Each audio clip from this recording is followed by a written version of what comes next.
हामीलाई चाहिँ म चाहिँ 2070 सालदेखि चौतारी नाटक भन्ने कार्यक्रममा लागेको एउटा एक्टिङ फिल्ममा काम गर्न लागेको हैन। हामीलाई त सबभन्दा विडम्बना के छ भन्दाखेरि न हामी काठमाडौँको हुन सक्यो न तराईको हामी जनकपुरको हुन सक्यौँ कि सबभन्दा ठुलो विडम्बना। न काठमाडौँकोमा नाटक गर्न जाउँ भने तपाईँ मधेसी हो भनिदिन्छन्, मधेसमा जाउँ भने अनुहार मधेसी जस्तो बनाइदिएन, त्यो सबभन्दा विडम्बना बनाइदिन्छ। तराईमा बोल्न जाउँ भने हाम्रो बजे अब चाहिँ मैथिली भाषा, हाम्रो सुनै चाहिँ मैथिली गीत, मलाई आउँछ बोल्न नै आउँछ, अनुहार भएन। सबभन्दा ठुलो कुरो त्यो पीडा भयो। हेर्नुहोस् है, अहिले 2070 सालदेखि मैले यो स्कुल पढ्दादेखि आइएनजिओमा काम गर्न थालेको एउटा हाम्रो चौतारी नाटक भनेको त्यो बेलामा माओवादी र जनताको लागि बिचमा संवादको लागि हामी काम गर्थ्यौँ। त्यतिखेर मलाई एक्टिङ भनेको एउटा सिर्फ एक्टिङ गर्ने रहर थियो, एउटा हिरोइन बन्ने सपना लिएर 2072 सालमा एसएलसी दिने बित्तिकै काठमाडौँ मण्डला नाटकहरूमा स्कलरसिप पाएर म पढ्न गएको। मण्डला नाटकहरूमा एक्टिङ भनेको के हो, हामी चाहिँ यहाँ अहिले कस्तो छ भन्दाखेरि भिडियो खेल्ने एक्टिङ भनेको केही थाहा हुँदैन कि त्यो पीडा लाग्दो रहेछ कि हामीले यत्रो पढ्यौँ, हामीले त्यहाँ दुःख गऱ्यौँ हेर्नु के गरेर आएन होला, हाम्रो मण्डलले के गरेनन् होला, टोइलेटमा सफा गरेर लाएन कि हरेक चिज दुःख भन्ने चिज भोग्नलाई जीवन हुँदै कि। अनि अहिले जुन टिकटकबाट भाइरलहरू उनीहरू त्यो भ्युज देख्छु अनि सबभन्दा नराम्रो लाग्ने भनेको हाम्रो मैथिली समुदायको जुन पुरानो गीतहरू छन् एकदमै मिठो गीत छन् कि हामी त्यो म प्राउडली भन्न सक्छु म जनकपुरको मान्छे हो भनेर। म कहिले पनि कसैलाई चिनाउँदिनँ कि म बर्दिवासको हो भनेर, म जनकपुरको नागरिक हो भन्छु, जनकपुरबाट म आएको हो भन्छु होइन।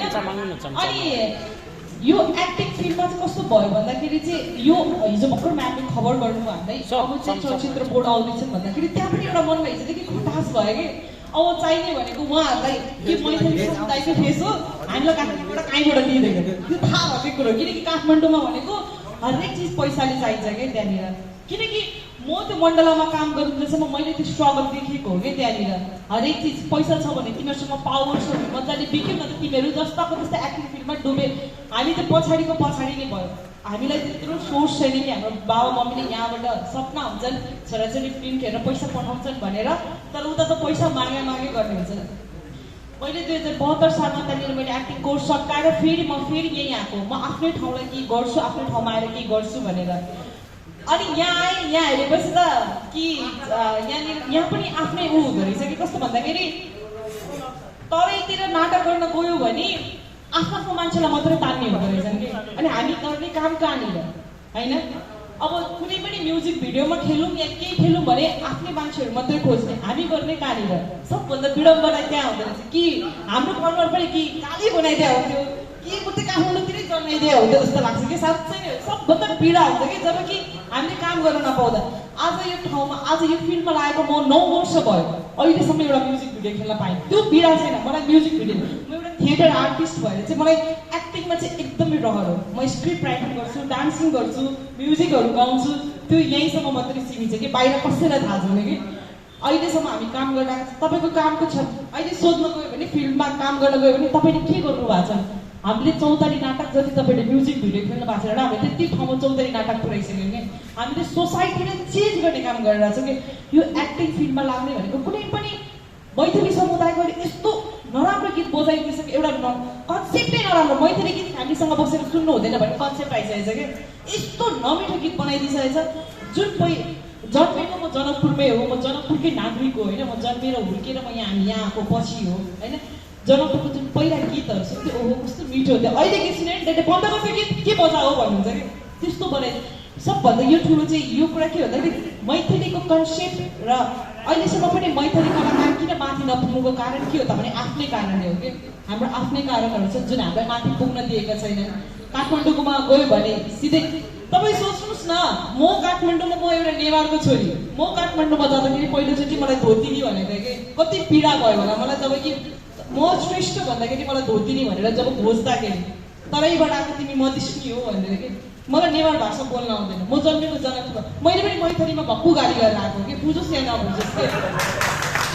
किनकि मैले मेरो जन्मै भएको मेरो संस्कार यही हो नि त, मैले मैथिली बोल्छु, मैले मैथिलीमा भक्कु गाली गरेर आएँ के भने तिम्रो तारिफ गरेको हो नि मैथिलीमा भनेर आएको हो मैले मजाले।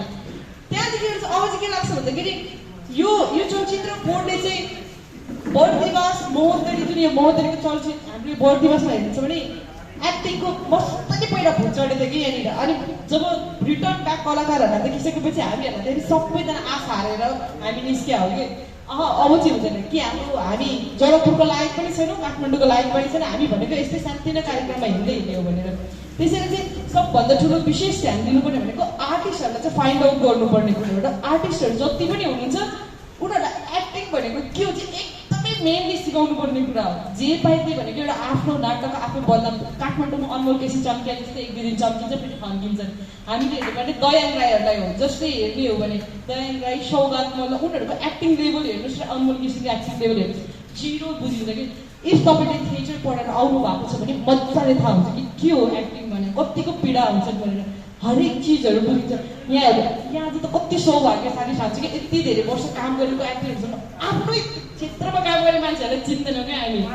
अब उहाँ हिजोको दिनमा को थियो भनेर थाहा थिएन, तर आज थाहा भयो नि त उहाँ यति वर्ष काम गर्नुभएको रहेछ है हाम्रो ठाउँमा भनेर। सबभन्दा ठुलो त यो धन्यवाद कि हामीलाई हाम्रो ठाउँको कलाकारदेखि लिएर निर्देशकदेखि लिएर म्युजिसियनहरू जो गायकहरू चिनाइदिनु भयो होइन, र यहाँनिर बोलाइदिनु भएको त धेरै नै खुसी छु।